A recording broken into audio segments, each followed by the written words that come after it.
In this video, I'm going to attempt to build a nightstand from scratch using a few challenging techniques and some I have no clue how to do. So I started this project when I moved into my apartment this year, and the apartment didn't come with a nightstand, so I considered buying an IKEA one for about $100. But what's the fun in that? So, like every other woodworker, I instead chose to spend 3 times as much money and over a month building one from scratch instead.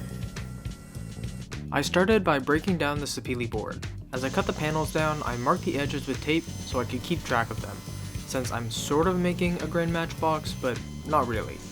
It'll make sense later. After cutting all the miters, I laid out marks for dominoes, and if you watched my last video, you may be thinking, since that last video, you've had a major shop upgrade, getting a saw stop and a festool domino. YouTube must be paying out. But no, the shop I'm in now is one of the shared makerspaces on my college campus that I have access to, and I'm really lucky that it has a lot of tools. This was my first time using the domino, and I have to say, I see what the hype is all about. After a dry fit to make sure everything fit together properly, I could apply the glue and assemble the box together. Believe it or not, this was the first time I've ever dry fit a box together, but despite that, dry fitting doesn't help if you don't pay attention to how the pieces fit together when you do it, and something wasn't right. After my bright idea of banging on it really hard didn't work, I had to figure out why this corner wasn't coming together, and I realized that I must have misaligned the domino as I was cutting the mortises. I didn't have time to take the whole thing apart, so my panicked mid-glue up solution was to grab the multi-tool, open the crack, and cut the domino in half, then use clamps to force everything into alignment. And surprisingly, it actually worked. I cannot remember for the life of me the last time a glue up went so poorly and turned out fine. But with the cabinet box glued up, I began breaking down and milling up the rest of my material for this project, which happens to be some beautiful soft maple. Milling starts off at the joiner, which if you don't know, takes a board that isn't flat, like this, and makes it flat, like this. Then the boards can be sent through the planer, cleaning up the other face and making it parallel, and then the pieces can be brought back to the jointer to get one edge straight. And while I'm at it, I'll glue up some of the boards into some thicker stock, which will become the leg blanks for later. With some of the maple cutoffs, I'm going to be making an inset frame in the box. Making this after making the box allows me to use referential measurements from the box to get a perfectly snug fit without any gaps, doing multiple tiny cuts, taking off a little at a time. It's been a while since my last upload, and that's because I'm back at college again. I made my last video over the latter half of summer, and it was really one of the only major things I spent my time on. But being back at school has put a lot on my plate. As a design major, the courses are mostly project-based rather than test-based, which I really enjoy. However, that means that there's always something to be done. You can't cram it all in the night before. Whether it's a project for one class or another, or sometimes more than one at once, paired with my part-time job, working on these projects and filming the videos, and leaving some wiggle room for my social life, it all culminates in a feeling in the back of my mind that there's something I have to be doing, all the time. In today's fast-paced, busy lifestyle, I'm sure a lot of you can relate to that. But when I start woodworking in the shop and really get into it, somehow the stress all fades away, even for just a few hours. In the chaos of life, it's my little happy place. Most of the time. Until it gets to drawer box making time. I don't have to tell the woodworkers why making drawers sucks, but for the rest of you, basically, it's tedious and it's always the same thing. So I'll keep it brief. Cut some pieces to the length of the drawer. Then cut out a rabbet. Place that in the cabinet and measure the width, and take an inch off. Cross-cut the rest of the pieces with a stop block to ensure they're all identical. Then run all the pieces through the saw with the blade down to cut a dado and a bottom panel to fit. I also pre-sanded the inside faces of the drawers, just to make things a little easier for me in the future. I will say though, that these drawers sucked a little bit less than usual for me, because they came together so easily during the glue up. Next, I'll get back to working on the cabinet by adding this roundover to the corners. I'll be doing that with this massive 1-inch radius router bit. but it's so big that it doesn't fit into the base plate of the router, so I'm throwing together a crappy one out of some scrap 1/4" MDF just for this purpose. It just screws into the threaded holes using some counterbores so the screws sit beneath the surface. Before routing, I clamp this plywood onto the back edge to prevent tear out, and then take a bunch of really shallow passes cutting the radius. I did not want to mess up this far in. It was definitely a better safe than sorry mindset at this point. Some of you might be wondering why I'm making a rounded rectangular box like this rather than kerf bending the wood for a true continuous grain. And for starters, I think this corner detail with the converging grain pattern is actually pretty cool. But also, the box and inset frame is just so much easier this way, and I was far too scared of cracking the wood making a hardwood kerf bent box this big. To help with the illusion though, I'm adding a large chamfer on the inside edges of the box. Most of the time you would want to add this before glue up so you wouldn't have to clean up the corners with a chisel, but I actually want to leave the corners like that, as the rounded edges make the eye see the corner as more rounded than square. With the cabinet and drawers mostly done, I moved on to the drawer faces. I somehow forgot to press record while ripping them to width, so here's a reenactment. Indistinguishable, I know.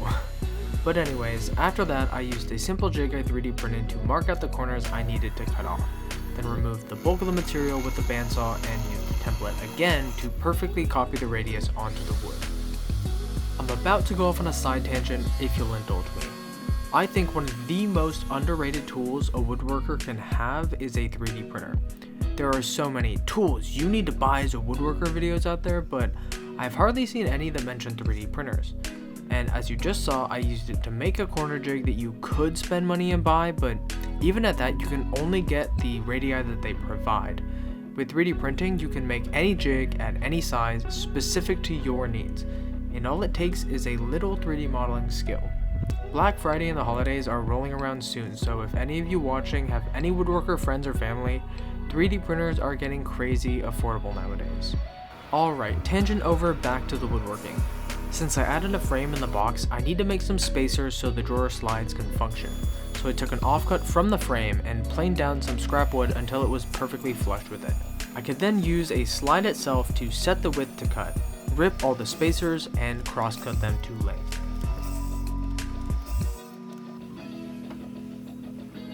Using some scrap blocks, I could glue the spacers in exactly where they should be, and here you can see exactly how they align flush to the frame. These scrapwood spacers make it super easy to space and align things, and are even more useful in situations like this where multiple pieces have to have the same offset. One of the last things to do to the box is cut in a rabbet into the back with a trim router and a rabbeting bit, and cut a back panel of 1/4" plywood to size, then round the corners of the plywood to fit into the panel. Pretty simple, all things considered. You know what isn't simple though? The legs I'm about to make. I'm using templates to shape them since it's my favorite workflow, and I'm cutting out the shape on the CNC. While some people may be annoyed at me for using one, I've shown how to make them by hand in the last video, so if you're interested, go check out that after this video. But even when using a CNC, things aren't perfect. I still have to clean up the templates by hand. The template fit pretty well, but I still took it to the spindle sander to dial in that perfect fit. I could then undo the clamps on the maple blanks I glued up earlier, and clean up one edge on the jointers so that I can run the blanks through the table saw and get all 4 leg pieces. I can then cross-cut some oversized pieces that will be attached to form the extension details on the bottom of the leg. You might have noticed that I've been using the template for a rough layout of all the parts, and that's one of the many reasons I love using the template method. Sure, it would be easy enough to measure the parts out, but the templates ensure that there's absolutely no way to measure wrong, or write down the wrong measurement, or make any other dumb mistake that I would make. Using the template again, I can lay out where I need to cut in some dominoes, and this time actually align the domino jointer correctly. I can cut in some mortises for the floating tenons to give this butt joint some strength, and then glue everything up. And then, using the template again, aligning it to these 3 edges, I can trace out the parts that need to be removed, and cut the bulk of the material away on the bandsaw, still staying proud of the line. If I haven't made it abundantly clear by now, I really love the template method. But this is the last time I'll be reaching for the templates, and it's finally for the purpose that most of you would assume: template routing. The way I've made these blanks means that I only have to route part of the legs, as I've aligned the template flush to this face among a few others. I like using the shorter bit and taking a few more passes as I find it lessens the chattering and leaves a cleaner cut. For the last pass, I can take it to the router table and flush trim the rest of the material. The last cuts I have to make are a little hard to picture, but hopefully this explanation will help. So far, these edges were cut on the table saw, and the template was aligned to them to template route these edges. But these edges still need to be cut, and they need to be cut parallel to these edges. But there's not really a reference edge on this side to cut them. My solution was to cut some scrap plywood and stick it onto the edges I had already cut, creating a reference surface parallel to them that I can ride along the fence and cut the other edge. After that, cutting the protruding part of the leg is simple enough, and so is trimming them to length over on the miter saw, using a stop block to make them all the same length. This was the easiest way for me to get all the cuts done, but I will say, if you're not super comfortable on the table saw, I wouldn't recommend doing it this way. You can instead whip up a table saw jig using these same concepts and some toggle clamps. It would just take a little bit longer. The next thing to do was cut some rabbets around the perimeter of the legs where they connect to the main box. This serves as a small visual detail, but I think it adds a lot of depth to the design. I am already using contrasting woods to separate the legs and cabinet visually, but adding this creates a shadow line for even more distinction. I'll also be doing a little something that I think is pretty cool to this detail coming up. The trim router took care of most of the rabbet cutting, but one edge had to be cleaned up with a chisel since the curve interfered with the router. At this point, the legs are almost shaped. I just had to clean up the corners to make it fit perfectly, checking it back and forth, taking off a little at a time until each leg fit snugly with no gaps. I also had to clean up and fill any defects with CA glue, and here's a quick tip. If there's a small gap to be filled on an edge, you can use a small piece of the slick, waxy paper that comes off of double-sided tape as a dam to keep the glue from seeping out, and since it has that non-stick surface, it peels right off the glue when you're done. At this point, the legs were looking a bit too boxy for my taste, so I decided to quickly throw a roundover onto the outside edges of the legs to add some cohesion between them and the rounded cabinet. With that all done and looking great, it was finally time to prep the piece for the main detail I've been waiting to do from the start. And while I was doing that, some of my friends decided to stop by. Getting a little sanding action in there? Getting a little fill in the cracks. Fill in the crack action. It was nice to have some company for this tedious work, but there was no more time to procrastinate, and there was no going back once I started either. I was going to gold leaf some of the details across the piece, starting with the rabbets on the legs, as well as the inset frame of the cabinet. Now, I've never gold leafed anything before, so this was pretty daunting. The instructions seemed simple enough: paint on the gilding glue liquid, wait for it to dry, stick on the leafing, and then brush off the excess. But being simple doesn't necessarily mean easy. The leafing is thinner than paper thin, and once it touches the glue, there's no getting it off. In addition, I was pressing it into tight corners, so it was really easy to tear before it got all the way down into those corners. I have to admit, the gold leafing job definitely wasn't perfect by any means, and I know anyone who knows anything about gold leafing is definitely screaming at their screen right now, but despite that, I'm still fairly pleased at how it all came out, flaws and all.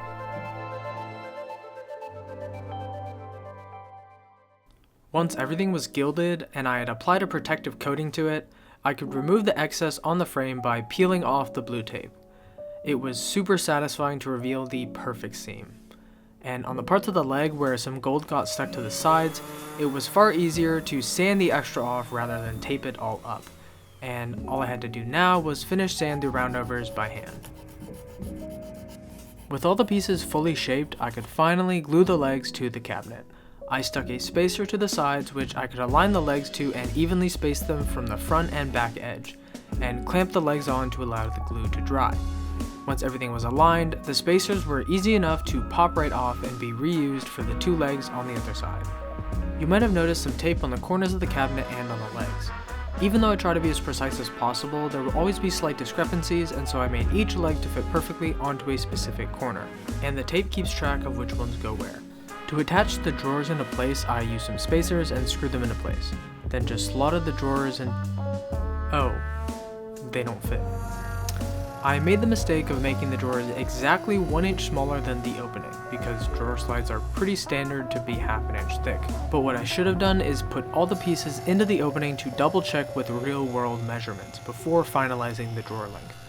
The best I could come up with now was running them through a jointer a few times on each side, and thankfully that worked. To attach them, I cut some more spacer blocks to elevate the boxes to the correct height, and then screwed them into place. I've cut out all the orbital sanding I did before glue up, but some final touch-up sanding later, and it was finishing time. I decided to use Osmo oil as the finish for this project. It was really simple, but pretty tedious to apply, as you have to really work it into the wood, but I think it's absolutely gorgeous the way it brings out the sheen on this curly maple, without significantly yellowing it like some other oil finishes can. When I started this video, I mentioned that instead of doing all this work, I could have just bought and built an IKEA nightstand. Watching this video and all the time and effort I've spent woodworking to build this nightstand, people who aren't makers may be confused as to the reason why I would do all of this to build my projects, especially when I have so much on my plate already. Building an IKEA nightstand is easy, cheap, and fast. But there's the distinction between building something and creating something. I've never really liked copying things I've seen one for one, or buying woodworking plans and following them for that matter. In fact, I don't think I enjoy sawing wood that much, or routing it, and I despise sanding it. So why go through all of it? Why do I love woodworking? Imagining, designing, drawing, seeing that one idea click and materialize before my eyes. The ability to take a creative vision from my head and shape it in real life. The moment when everything comes together at the end of a project. Those are the times I look forward to.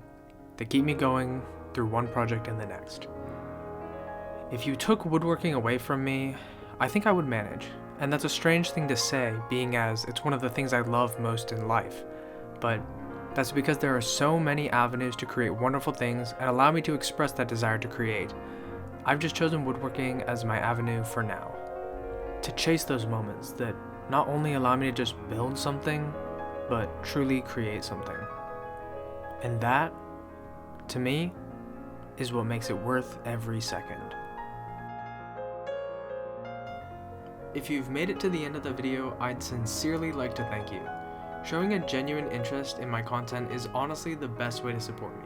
But if you'd like to support me just a little bit more, I'd love it if you would subscribe. Anyways, I hope you enjoyed watching, and I'll catch you in the next one.